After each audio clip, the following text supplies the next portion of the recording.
어떻게 나올까? 저는 전세가 지금 많이 불안하잖아요. 지금 잡으려는 집값은 안 잡고 월세 난민만 속출 전세 풍기 현상의 역풍 맞은 규제 대출이라고 얘기를 하는데 여기 보시면요. 전세 매물이 지금 1000세대에 4 건, 1000세대에 빵 건, 지금 송파 가락 쌍용 1차 같은 경우는요. 2000세대에 1 개밖에 없어요. 지금 은평의 미성 아파트, 재건축 아파트죠. 이것도 1200세대에 5 건. 요렇게 밖에 안 나와요. 지금 결론적으로는 전세가 매매를 자극할 건데 대출 규제로 집주인의 입주가 늘었어요.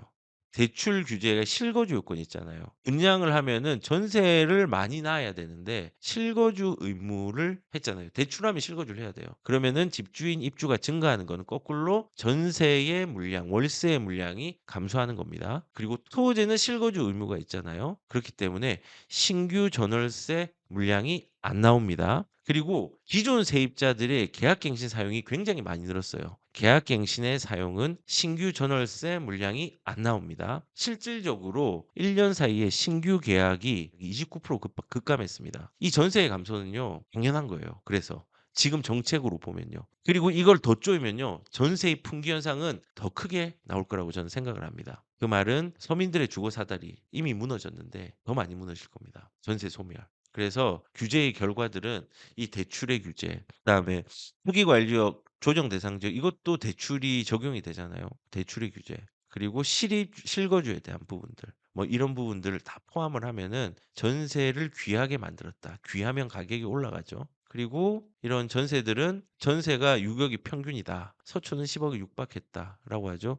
예전에는 매매가 6 억이면 비싸다라고 한 시절이 있었는데 이제는 전세가 6 억입니다. 수급 불균형이 일어났죠. 그래서 사회적으로 고민을 이렇게 많이 하고 있습니다. 전세의 연착륙이 필요하고 전세의 주거 충격 최소화의 장치가 필요한데 이번 정부는 이 필요하다라는 인식들이 있으면서 방법론을 잘못 사용하고 있다고 생각합니다. 지금 저는 2 플러스 2 플러스 2가 나와도 이상하지 않은 상황이라고 생각을 해요. 지금 정부의 기조에서는. 근데 이런 전세가 안정화되려면요. 이렇게 해야 됩니다. 다주택자의 혜택들이 많아야 됩니다. 그러면은 다주택자가 전세를 공급할 겁니다. 그리고 지방을 활성화하면은 다주택자가 또 늘어납니다. 세금 완화, 지방에 대한 취득세라든지 여러 가지 세금 완화를 하면은 전세 물량이 퍼질 겁니다. 그리고 계약갱신 청구권과 전월세 상한제도 이렇게 순환되는 기간들을 4 년으로 늘려놨잖아요. 전세가 적체됩니다. 요거 폐지하면요. 전세 물량이 해소될 수 있습니다. 그리고 보유세 세금에 대한 재편이 필요합니다. 물론 안 될 거예요.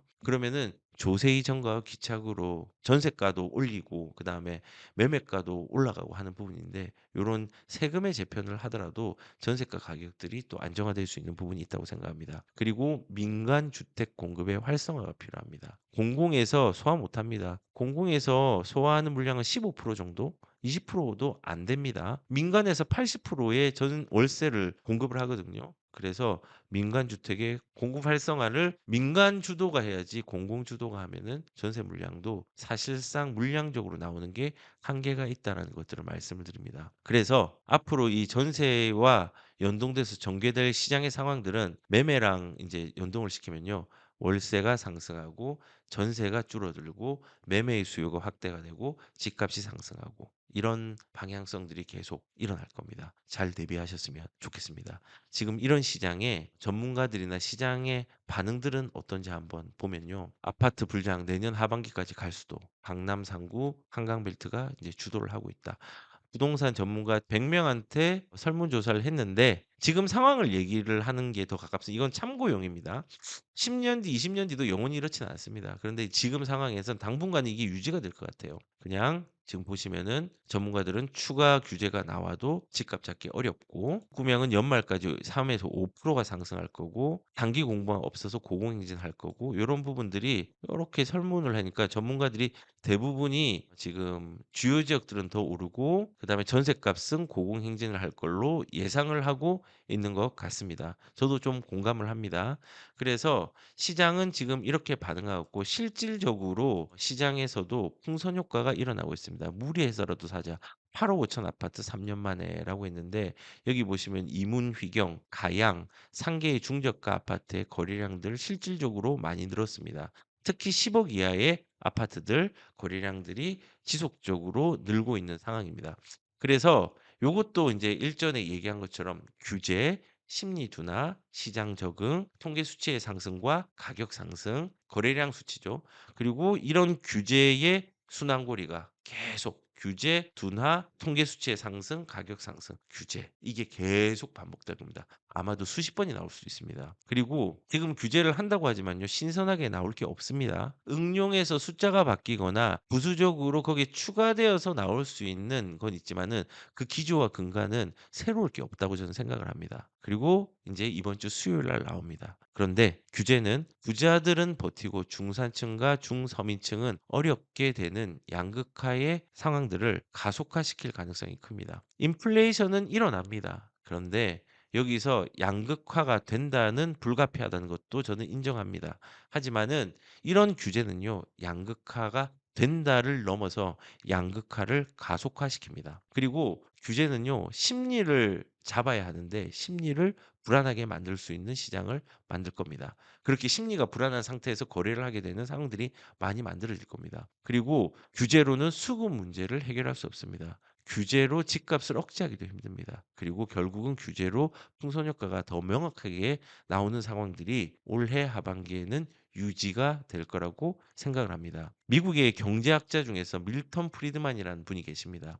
가장 나쁜 시장도 가장 좋은 정부보다 좋다라는 말로 정부가 크게 시장에 개입하는 것을 강력하게 반대한 분이 있습니다. 그래서 저는 지금 규제가 나온다. 그리고 규제는 집값을 막을 수 없다. 그리고 나는 여기서 어떻게 할 것인가. 에 대한 부분들을 정치적으로나 경제적인 메타 인지 능력들을 잘 기르셔서 상황에 휘둘리지 말고 상황을 잘 대처해서 좋은 시선으로 시장에 좀 잘 참여했으면 좋겠다라는 생각을 좀 가져봅니다. 그런데 정부에서는 계속 시장에서 투기꾼들 하고 이제 집값을 잡으려고 하지만은 과연 집값을 교란시킨 주체가 누구인가? 진짜 실체가 없는 것 같아요. 실체는 뭐 복합적으로 있겠지만은 집값이 진짜 교란되고 있는가? 지금 정부에서는 난리잖아요. 인제 제가 아시는 분은 강남에 집이 두 채가 있는데 그냥 일식 1 가구 2 주택으로 좀 하려고 했는데 토지에 예전에 걸려 가지고 그냥 그렇게 가만히 있는데도 그냥 자료를 소명하라고 고가 주택을 가진 것만으로 거래를 했다는 거예요. 소명 자료를 제출하라고 한국 부동산에서 등기가 날라왔단 말이에요. 그냥 이제 비싼 아파트를 가지고 있으면은 다 죄인인 거예요. 그래서 일단은 지금 그런 상황인데 집값을 교란시키는 주체가 누구인가 고민스러운 시기입니다. 근데 정부는 지금 강력하게 시장의 상황들은 이런 담합도 집값을 올리는 교란의 주체가 된다라고 얘기를 하고 70% 가까이가 경기도에 담합 신고가 있었고 그리고 이 집값 담합으로 인해서 80 명을 적발했고 적폐 행위 수사를 강화 적폐 행위로 처벌이 아니라 수사입니다. 수사를 강화한다고 합니다. 그리고 담합. 근데 생각을 해 보면은 인제 이런 겁니다. 이 지금 날짜를 보시면요. 이게 2025 년이에요. 그리고 요거는 2020 년입니다. 2020 년도에도 비슷하게 했잖아요. 그리고 2019 년도에도 처벌 나선다고 했고 2018 년에도 담합에 대한 부분들을 문제를 제기했어요. 민주당이 집권을 하면은 이 담합에 대해서 되게 예민하게 얘기를 합니다. 근데 실질적으로 지금 이 집값 띄우기라든지 담합으로 인해 가지고 지금껏 문재인 정부에서도 처벌을 한 사례가 없습니다. 처벌 낸 사람이 없어요. 그리고 뭐 이게 뭐 한 20억 짜리 중에서 22억 으로 올려 가지고 거래를 취소한 사례가 있어서 이 사례로 다시 쪼끔 더 올려 가지고 팔았다. 20억 이 났던 것들을 취소하고 또 22억 으로 올리고 뭐 이렇게 해 가지고 그 거래를 취소해 가지고 배액 배상도 받지 않았다. 이런 거가 있을 수 있거든요. 그런데 인제 그런 부분까지도 이런 해당 사항의 사례로 인제 올려 놨더라고요. 근데 보시면은 2018 년도도 그렇고 2019 년도도 그렇고 2020 년도도 그렇고 이때도 적폐 수사 강화를 했지만 지금껏 처벌한 사례들이 하나도 없습니다. 오히려 저는 이런 것들을 실질적으로 조작을 한 사람이 누구냐라고 인제 저는 물으신다면은 지난 정부에서 감사원에서 조사를 한번 했었잖아요. 문재인 정부에서 집값 통계 102번 조작을 했다 하고 102번 조작한 것들이 감사 결과가 확정이 되었잖아요. "왜곡 지시를 했다. 아 지금 통계가 지금 이렇게 나왔는데 이거 좀 더 내려야 된다." 이러면서 기관을 압박한 정황도 드러나 가지고 이게 수치가 102 번이 이게 교란이죠 어떻게 보면요. 시세를 교란했잖아요. 근데 이제 문제는 뭐냐. 지금 이 시세 교란에서 이재명 정부로 들어왔잖아요. 지금은 오히려 인제 문재인 정부의 통계 조작에 있는 공무원들 15 명을 징계를 요구를 했는데 거꾸로 이재명 정부에서는 태스크포스 TF팀을 꾸려 가지고 통계 조작 감사도 적폐 규명으로 대상에 포함을 시켰어요. 그리고 정권이 바뀌자 "감사에 문제가 있었나도 보겠다." 거꾸로 이게 확정이 된 건데 "이 확정된 게 맞아. 너희들이 똑바로 했어."라고 오히려 또 감사원들을 또 교란을 또 하고 있습니다. 예 저는 사실은 이런 의심거래 집값 띄우기 이게 교란인가 아니면은 확정되었던 이런 집값 통계의 조작이 교란인가 저는 뭐가 뭔지는 모르겠지만은 후자 쪽이 오히려 훨씬 더 뭔가 무게 있게 문제가 있다라고 저는 판단을 하고 있습니다. 집값 담합 안 이루어졌거든요. 그냥 이 정부에서 이렇게 위화감을 조성하는 거거든요. 물론 있을 수 있죠. 뭐 분양권이나 이런 거에는. 그래서 결론적으로 집값 띄우기 때문에 집값이 그거를 또 조사해 가지고 집값이 떨어졌나. 그리고 이 담합이 진짜 교란을 했다고 하면은 이거를 사람들을 적발해 가지고 처벌을 해야 되는데 처벌을 했나? 없었거든요. 집값의 오르는 속도는요. 그리고 집값은요. 이 정부의 정책과 외부 충격에 따라서 좀 속도가 결정이 되는 것이지 뭔가 담합으로 인해 가지고 뭐 이렇됐다? 이거는 사실은 좀 있을 수 있는 부분들을 정치적인 문제로 조금 가시화시킨 부분이 더 크다고 저는 생각을 합니다. 그리고 저는 이 집값이 움직이는 이유 중에 하나가 유동성이잖아요. 근데 이 진보 정권이 들어서면은 '왜 집값이 오를까?' 이걸 한번 좀 생각을 해 봐야 됩니다. 왜냐하면 큰 정부를 지향을 하거든요. 그리고 정부의 지출을 되게 강화하거든요. 그러면은 유동성이 풀리잖아요. 그리고 정부가 민간에서 할 사업을 공공에서 많이 챙겨갑니다.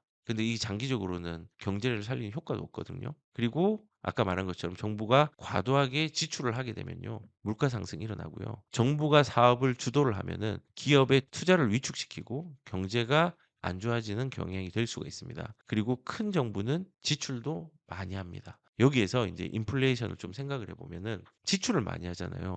우선 인플레이션이 일어나는 이유 자체는요. 시중에 돌아다니는 화폐의 양이 많아진 겁니다. 그렇기 때문에 화폐의 양이 많아지니까는 화폐에 대한 희귀성이 떨어지는 거예요. 계속 시간이 갈수록 희귀성은 떨어지는 거예요. 쉽게 설명하면은 희소성이 많이 없었을 때 마스크 같은 경우 코로나 전에 마스크가 많았잖아요. 그러니까 가격이 낮았는데 코로나 이후에 전 국민이 이 마스크를 필요로 하게 됐어요. 모자라니까 가격들이 급등했습니다. 이 원리랑도 화폐랑 비슷하게 생각하면 돼요. 희소성이 떨어집니다 계속. 마스크의 희소성이 생겼잖아요. 사람들이 다 필요로 하니까. 그러니까 마스크 가격이 올라갔고 희소성이 없었던 보편적인 시기에는 가격이 낮았습니다. 거꾸로 화폐도 양이 많으면은 그 희귀성이 계속 떨어지는데 화폐의 양은 계속 늘어나고 있거든요. 화폐의 양은요. 시간이 지날수록 늘어나는 거예요. 아니 금리 인하 때문에 화폐의 양이 줄어들지 않느냐. 금리 인하는요. 화폐의 양이 늘어나는데 화폐가 늘어나는 속도가 줄어든 거지 화폐의 양 자체가 크게 줄어든 게 아닙니다. 그렇기 때문에 인플레이션은 일어날 수밖에 없습니다. 그리고 진보 정권은 공공에서 지출을 많이 하잖아요. 이 돈을 써야 되잖아요. 근데 보통 정부에서는요. 이 세금으로 그 재정을 마련을 하고 세금만으로는 재정이 부족하면은 추가적인 재원을 마련하기 위해서 국채를 발행합니다. 여기서 국채라는 것 자체는요. 정부가 조달하기 위해서 발행하는 채무 증서거든요. 한마디로 말해서 추가 재원을 내기 위해서 국가가 빚을 낸다는 겁니다. 그런데 이렇게 돈을 엄청나게 빌려서 인제 지출하게 되면요. 시중에 화폐량이 많아집니다. 빚을 내 가지고 돈을 풉니다. 화폐량이 많아지는 거예요. 아니 나는 뭐 200,000 원밖에 못 받았는데 100,000 원밖에 못 받았는데 뭐 300,000 원밖에 못 받 그 합쳐진 규모가 중요한 거예요. 화폐 양이 중요한 거예요. 그러면은 이 화폐 양이 많아지면은 아까 말씀드린 것처럼 화폐의 가치가 하락으로 이어지고 이게 물가 상승을 시키는 인플레이션으로 작용하는 겁니다. 그래서 진보 정권이 잡으면 왜 가격이 많이 오를까를 생각하면은 거기에 대한 해답은요. 진보 정권의 경제 정책이 일조를 한다고 생각을 합니다. 진보 정부는 언제나 큰 정부를 지향하거든요. 그리고 서민과 약자를 돕기 위해서 재정 지출을 늘리고 복지 정책을 확대를 합니다. 이 확대를 지향을 하거든요. 그러면은 이 서민 정책과 복지 정책으로 공공 지출이 늘어나는 구조가 되고 이 공공 지출이 늘어나면은 화폐 가치가 떨어지게 됩니다. 화폐 가치가 떨어지는 현상과 결과물이 물가 상승이거든요. 때문에 인제 실물 자산인 부동산 가격도 올라가는 동기를 마련하게 되는 거라고 저는 생각을 합니다. 그래서 예를 들어서 이런 겁니다. 화폐가 많아지면은 화폐 가치가 상대적으로 떨어지게 되니까 물가 인플레이션이 일어나는 거예요. 예전에 짜장면이 5천 원이었는데 돈이 계속 풀리고 있으니까 이제는 8천 원, 9천 원, 만 원까지 가는 짜장면도 있습니다. 마찬가지로 6억에 옛날에 살 수 있던 집이 화폐 가치 하락으로 8억이 되어 버린 거예요. 8 억짜리가 11 억이 되어 버린 거예요. 이게 어떤 결과냐, 돈이 풀려서 생기는 결과물이에요. 물건은 그대로인데 화폐 가치만 하락을 하니까 실물 자산은 올라갈 수밖에 없는 겁니다. 그래서 이렇게 화폐 가치의 하락이 되는 거, 이게 인제 통화량이고 돈이 풀리는 양인데 이게 집값을 올리는 겁니다. 아니 집값이 떨어질 때도 있지 않느냐. 속도 조절이 일어날 변수들이 있죠. 금리의 급등, 급락이라든지 아니면은 정책적인 기조가 거래를 막는다든지 뭐 이런 부분이 있으면은 사실상 인플레이션이 둔화가 되는 시기입니다. 근데 돈은 계속 풀리고 있기 때문에 이 풀리는 와중에 규제를 하면은 수요자가 적체가 되고 나중에 터져 나옵니다. 그래서 지금 급등을 하는 거거든요. 그래서 실질적으로 지금 집을 사는 수요자의 희소성이 큰 인제 입지 중심으로 수요자가 몰리게 되면서 가격들이 더 크게 상승을 한 거고, 지금 정치적인 사실을 떼놓고 사실상 이 경제와 부동산에 대해서 이런 현상이 발생을 말하는 것은 모순이라고 생각합니다. 그러니까 정치적인 사실을 떼놓고 말할 수가 없습니다. 그래서 민주당이 그리고 진보가 우리가 정권을 잡으면 왜 집값이 올라갈 가능성이 크냐. 이 재정 지원 지출이 크기 때문에 그렇습니다. 그게 인플레이션을 더 크게 자극을 시킵니다. 그리고 공공의 이 재정 정책이 지금 당장 나랑 상관없어 보일지 모르지만요. 물가 상승으로 내 삶에 어마무시하게 스며들 겁니다. 저는 개인적으로 2-3년 안에 지금 가격들을 집뿐만 아니라 물가에 대한 부분도 볼 수 없을 거라고 저는 생각을 합니다. 인플레이션이 자극이 될 수밖에 없는 정책들을 한 200여일 동안에 이미 많이 실행을 했거든요. 200여일 안 됐죠. 며칠이 100 며칠이겠죠. 그래서 일단은 지금 정부의 포지션을 요약을 하면요. 첫 번째는 수요 억제를 하고 있다. 두 번째는 공급 확대를 하는 부분들이 있지만은 현실성이 없는 공공 중심의 정책을 제시하고 있습니다. 그리고 실질적으로 그 현실성이 없다는 게 원자재난, 파업의 공공도 하세월, 공공에서 공사 기한이 연장되고 1년 이상 장기 지원도 속출을 하고 있고, 산재 등 건설법의 규제 강화로 주택 공급 지연이 우려이 커지고 있다. 공공주택도 하세월이고요. 그리고 토지 보상도 제대로 안 되고 있습니다. 돈이 있어야지 운영을 하죠. 예, 운영 손실이 큰데 어떻게 공공에서 주체가 되어서 하겠습니까? 근데 요런 거를 해결을 하려고 하면은 사실은 민간에 있는 정비사업 규제를 풀어야지 요런 문제들을 그나마 해소할 수 있습니다. 지금 정부의 포지션은 공급 확대인데 현실성이 없고, 현실성이 있으려고 하면은 이런 정비사업 규제를 풀어야 되는 거죠. 세 번째, 아까 말한 것처럼 재정 정책, 돈을 풀었기 때문에 세금을 거둬야 되는 포지션이 있습니다. 이미 올해 돈을 많이 풀었기 때문에 내년에 수확을 해야 된다. 네, 첫째 수요 억제, 그다음에 현실성 없는 공급 확대, 그다음 마지막으로 세 번째가 재정 정책. 요게 지금 정부의 포지션입니다. 근데 이 포지션을 유지하면 유지할수록 집값을 잡기에 그 방법을 찾는 방법들은 점점 더 멀어질 거라고 저는 생각을 합니다. 대비를 하셔야 됩니다. 그러면은 아무튼 그렇습니다. 오늘 준비한 게 반밖에 안 했는데 요까지 해야 될 것 같네요 일단. 예, 오늘 초반에 질문을 너무 많이 받아 가지고 제가 내용을 제대로 다 많이 못 했습니다. 너무 죄송하고 다음에는 좀 수위 조절과 시간 조절을 조금 하도록 하겠습니다. 네, 일단은 마무리 발언을 좀 하자면은 우리가 생각만 하는 사람보다 실수라도 행동을 하는 사람이 더 좋은 자산에 접근을 할 수 있거든요. 가만히 있으면서 다른 결과를 바라는 사람들이 되게 많아요. 저는 개인적으로 실수가 무섭더라도 행동을 다르게 해 봐야지 내가 원하는 방향과 지금의 어려운 환경이 반대되는 다른 결과들이 나올 수가 있습니다. 그래서 지금 무섭다, 이런 부분으로 우리가 접근하지 마시고 무서움 속에서 우리가 찾을 수 있는 기회는 무엇인지를 잘 고심하셔서 시장의 참여자로 계속 남아 있으셨으면 좋겠다라는 생각을 가져봅니다.